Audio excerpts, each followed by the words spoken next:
کوکمون دو سول دو هست. سه اول برابر با سی انگلیسی در تیونر کوک شده.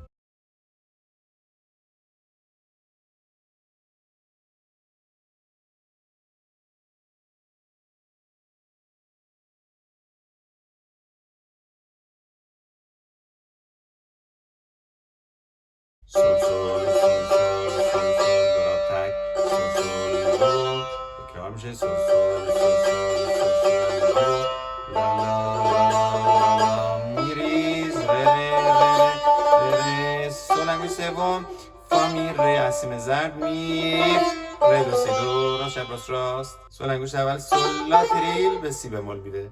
لا سول فا می راست چپ ره سول ره اشاره به سولی دست باز میده. ره سول فا می ره می فا دو سی دو راست چپ راست ریز اشاره به فا راست چپ راست راست.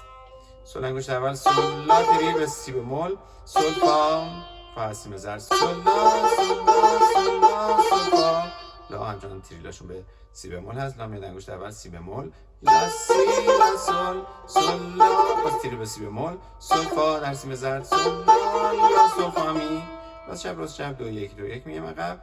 رس سول دست باز اشاره میده. ره سول فا می ره می راست چپ راست ریز اشاره به فا داد.